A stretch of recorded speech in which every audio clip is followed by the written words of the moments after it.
आज हम बीपीएससी परीक्षा के दृष्टिकोण से धान की फसल के एक बहुत ही कह सकते हैं शातिर दुश्मन को समझने वाले हैं।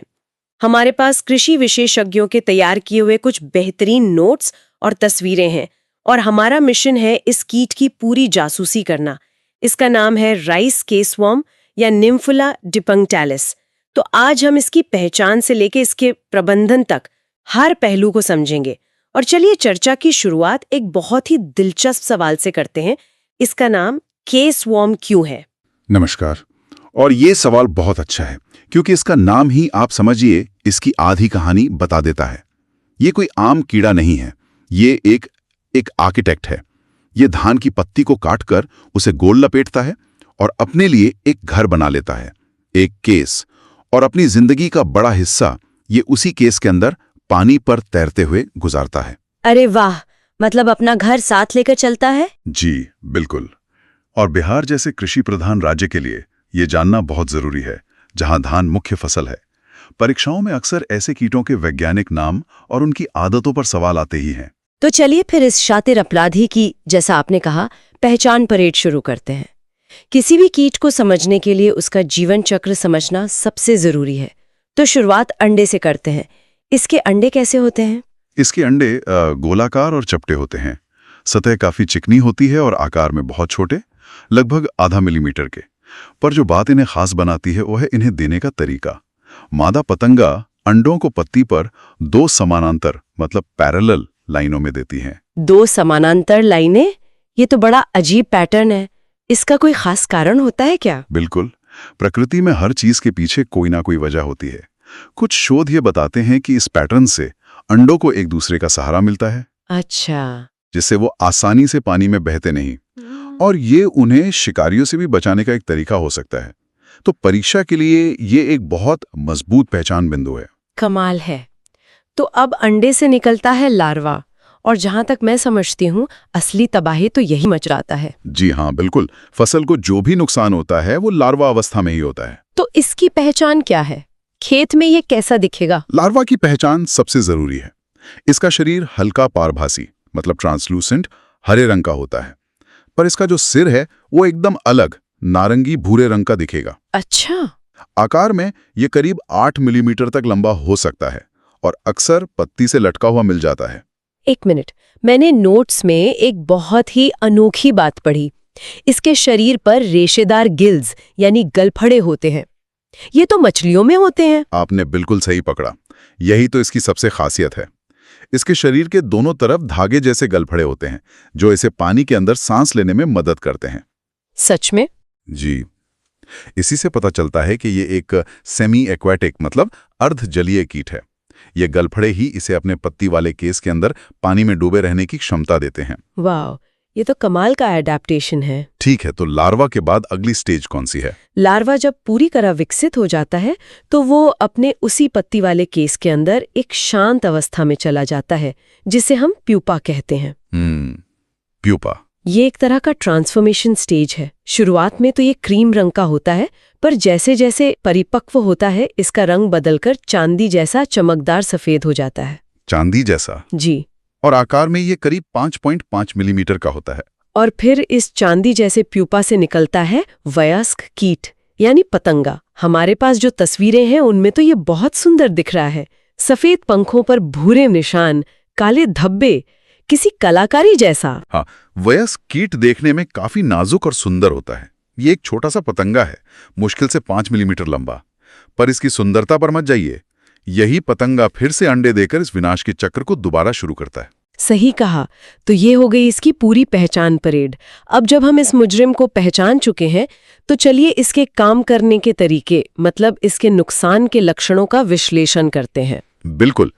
खेत में इसके हमले का सबसे पहला और बड़ा लक्षण पत्तियों पर ही दिखता है। लार्वा क्या करता है कि वो पत्ती की ऊपरी सतह पर जो हरा ऊतक होता है, क्लोरोफिल वाला हिस्सा, उसे खुरच खुरच कर खाता है। अच्छा, वो पत्ती को काटता नहीं, सिर्फ खुरचता है? जी, शुरुआती अवस्था में। और इसका नतीजा ये होता है कि पत्ती पर सफेद कागज जैसी लंबी लंबी धारियां बन जाती हैं। दूर से देखने पर ऐसा लगता है जैसे पत्तियां सूख रही हैं। ये इसका पहला बड़ा लक्षण है। और वो केस बनाने वाली आदत, उसका फसल पर क्या असर पड़ता है? वही इसका दूसरा और सबसे खास लक्षण है। जब लार्वा थोड़ा बड़ा हो जाता है तो वो पत्ती के ऊपरी सिरे को मतलब एपिकल पोर्शन को काट देता है और उसी कटे हुए टुकड़े को गोल लपेटकर अपना केस बना लेता है। तो इसका मतलब एक तो पत्ती का सिरा कट गया और दूसरा वो कटे हुए केस खेत में भरे पानी की सतह पर तैरते हुए दिखते हैं। अगर खेत में बहुत सारी ऐसी हरी ट्यूब्स तैर रही हैं तो समझ लीजिए कि हमला गंभीर है। इससे तो पौधे की ग्रोथ पर भी असर पड़ता होगा। बिल्कुल। जब संक्रमण बहुत बढ़ जाता है तो लार्वा सिर्फ पत्तियां नहीं काटता, वो टिलर्स मतलब पौधे से निकलने वाली नई शाखाओं को भी काट देता है। ओहो। और टिलर्स में ही आगे चलकर बालियां लगती हैं। जब वो कट जाते हैं तो पौधे की बढ़त वहीं रुक जाती है। नतीजा होता है पैदावार में सीधी गिरावट। ठीक है, तो अब सबसे जरूरी हिस्से पर आते हैं, प्रबंधन। हमने पहचान कर ली, नुकसान समझ लिया, अब इसे रोकना कैसे है? बीपीएससी परीक्षा के लिए तो एकीकृत कीट प्रबंधन बहुत जरूरी टॉपिक है। हाँ, और प्रबंधन की रणनीति से पहले हमें एक कॉन्सेप्ट समझना होगा, आर्थिक क्षति स्तर यानी इकोनॉमिक थ्रेशोल्ड लेवल या ईटीएल। राइस केस वर्म के लिए ये स्तर है 1 से 2 पूरी तरह से क्षतिग्रस्त पत्तियां प्रति हिल। प्रति हिल मतलब प्रति पौधा? जी, प्रति पौधा। तो ये ईटीएल एक तरह का अलार्म सिस्टम है, मतलब जब तक नुकसान इस लेवल को पार ना करे तब तक हमें महंगे उपाय नहीं करने चाहिए। आपने इसे एकदम सही और सरल शब्दों में बता दिया। यही इसका मतलब है। हमें कीटों से लड़ना नहीं है, उन्हें मैनेज करना है। तो जैसे ही नुकसान ईटीएल को छुए हमारा एक्शन प्लान शुरू हो जाता है। तो एक्शन प्लान में पहला कदम क्या होना चाहिए? सीधे रासायनिक कीटनाशक? बिल्कुल नहीं। आईपीएम का पहला सिद्धांत है सांस्कृतिक और यांत्रिक विधियां। याद कीजिए हमने क्या बात की थी, ये कीट पानी पर निर्भर है। हाँ, सेमी एक्वाटिक। तो इसका सबसे बड़ा दुश्मन हुआ सूखा। खेत से कुछ दिनों के लिए पानी निकाल देना इसके प्रबंधन का सबसे सरल और सबसे कारगर उपाय है। बस पानी निकाल देना? जी, पानी सूखते ही लार्वा और प्यूपा जो केस में रहते हैं वो खुद ब खुद नष्ट हो जाते हैं। ये तो बहुत अच्छा उपाय है। और कोई ऐसा ही तरीका? एक और बहुत मजेदार और प्रचलित यांत्रिक तरीका है। खेत में जब पानी भरा हो तो 2 लोग एक लंबी रस्सी के दोनों सिरों को पकड़कर खेत में घसीटते हैं। रस्सी? उससे क्या होता है? रस्सी पौधों से टकराती है और पौधों पर लटके लार्वा अपने केस समेत पानी में गिर जाते हैं। इसके तुरंत बाद आप खेत से पानी निकाल दीजिए। ज्यादातर लार्वा या तो बह जाएंगे या मर जाएंगे। ये तो बड़ा देसी जुगाड़ है। हाँ, एक किसान ने मुझे बताया था कि वो इसे खेत की कसरत कहते हैं, पर ये काम कमाल का करता है।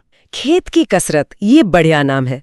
और हमले को रोकने के लिए प्रिवेंशन के तौर पर क्या कर सकते हैं? हाँ, कुछ निवारक उपाय बहुत कारगर हैं, जैसे खेत और उसकी मेड़ों को खरपतवार से मुक्त रखिए। अच्छा। धान की रुपाई अगर संभव हो तो थोड़ी जल्दी करें और पौधों के बीच की दूरी थोड़ी ज्यादा रखें। इससे पौधों को अच्छी हवा धूप मिलती है, वो स्वस्थ रहते हैं। एक कौन-कौन से दोस्त खेत में मौजूद हैं? जैविक नियंत्रण आईपीएम का दिल है। हमारे खेतों में मित्र कीटों की एक पूरी फौज है, जैसे पानी में रहने वाले हाइड्रोफिलिड और डायप्सिड वाटर बीटल। ये राइस केस वर्म के लार्वा को खाते हैं। ये तो प्राकृतिक शिकारी हो गए। बिल्कुल।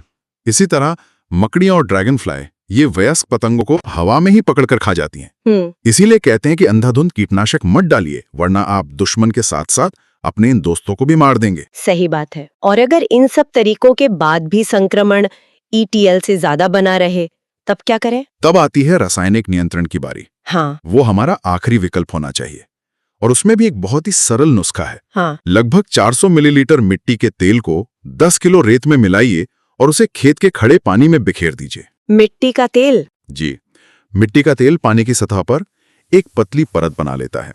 इससे लार्वा को सांस लेने में दिक्कत होती है और वो मर जाता है। ये तो कमाल का तरीका है, बिना किसी महंगे स्प्रे के। और अगर स्प्रे करना ही पड़े तो क्या विकल्प है? अगर संक्रमण बहुत ज्यादा है तो फेंथोएट 50% EC यानी फेंथोएट 50% EC नाम के कीटनाशक की 160 मिलीलीटर मात्रा को प्रति एकड़ के हिसाब से छिड़काव करने की सलाह दी जाती है। फेंथोएट 50% EC। जी। चलिए, तो इस पूरी चर्चा का सार निकालते हैं। बीपीएससी परीक्षा के लिए राइस केस वर्म के बारे में जो मुख्य बातें हमें याद रखनी है वो है, पहला, इसकी पहचान। अंडे 2 लाइनों में, लार्वा का हरा शरीर, नारंगी सिर और गलफड़े, और हाँ, इसका पत्ती का केस बनाने का तरीका। बिल्कुल। दूसरा, नुकसान के लक्षण, पत्तियों पर सफेद धारियां और पानी पर तैरते हुए केस। सही। और तीसरा प्रबंधन। सबसे पहले पानी निकालना, फिर रस्सी जैसे यांत्रिक उपाय, मित्र कीटों को बचाना और अंत में रासायनिक उपाय। बिल्कुल सही। आपने सब कुछ बहुत अच्छे से संक्षेप में बता दिया है। यही मुख्य बिंदु हैं। अंत में मैं श्रोताओं के लिए एक विचारणीय प्रश्न छोड़ना चाहूंगा। जी जरूर। चूंकि राइस केस वर्म एक सेमी एक्वाटिक कीट है और पानी पर बहुत निर्भर करता है, तो बिहार में बदलते मॉनसून पैटर्न और सिंचाई के नए तरीके भविष्य में इस कीट के प्रकोप और इसके प्रबंधन की रणनीतियों को कैसे प्रभावित कर सकते हैं? ये सोचने वाली बात है, क्योंकि जलवायु परिवर्तन के साथ हमें अपनी रणनीतियों को भी बदलना होगा।